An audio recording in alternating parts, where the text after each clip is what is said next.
بسم اللہ الرحمن الرحیم۔ ایک گاؤں میں ایک لڑکا رہتا تھا۔ روزانہ اس کا معمول تھا کہ وہ صبح سویرے اپنی بھیڑ بکریاں لیتا اور جنگل میں چلا جاتا، وہاں پر انہیں چراتا اور شام کو واپس گھر آ جاتا۔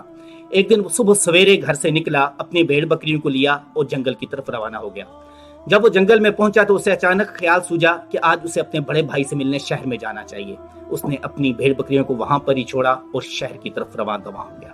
جب شہر میں بڑے بھائی نے چھوٹے بھائی کو دیکھا تو اس سے کہا کہ تم نے بڑی غلطی کی ہے، اکیلے بکریوں کو چھوڑ کر تم جو ہے نا وہ شہر میں آ گئے ہو۔ تو اس نے جواب دیا، میں نے اکیلے نہیں چھوڑا بلکہ رب کے توکل اور بھروسے پر ان کو چھوڑ کر آیا ہوں۔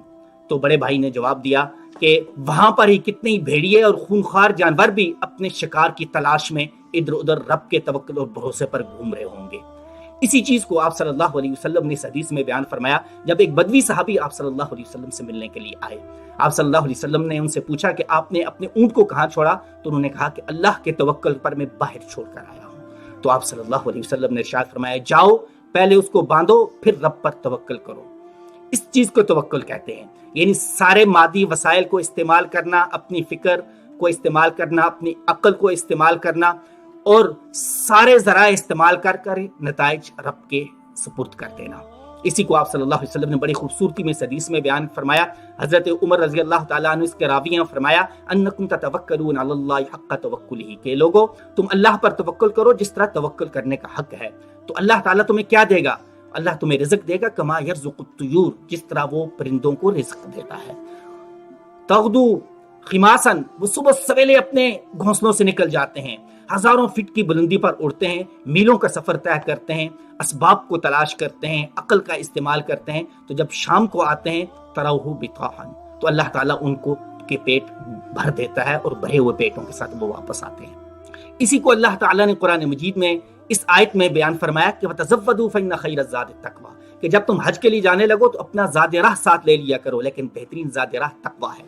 مفسرین کے نزدیک یہ آیت ان لوگوں کے بارے میں نازل ہوئی جو حج کے لیے نکلتے تھے تو ساز و سامان اور کھانے پینے کی چیزیں اپنے ساتھ نہیں رکھتے تھے اور کہتے تھے کہ اللہ پر ہم نے بھروسہ کیا ہے، اللہ پر توکل ہے، خاص طور پر اہل یمن۔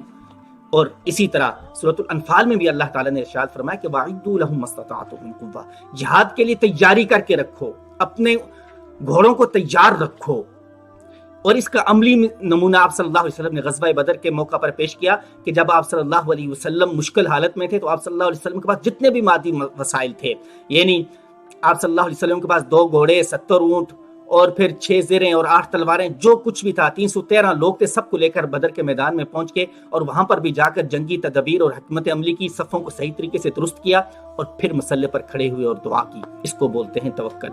یعنی توکل اس چیز کا نام ہے کہ سارے وسائل کو استعمال کیا جائے، ساری تدابیر کو اختیار کیا جائے، عقل علم کو استعمال کیا جائے اور پھر جدوجہد کی جائے اور رب پر یہ ایمان رکھا جائے کہ اگر اس میں بھلا ہوگا تو اللہ تعالیٰ ضرور بضرور اس میں کامیابی عطا فرمائیں گے۔ اور اللہ تعالیٰ کا یہ وعدہ ہے، جو بھی اخلاص سے نیت کے ساتھ جدوجہد کرتے ہیں اللہ تعالیٰ ان کو کامیابی سے ہمکنار کرتے ہیں۔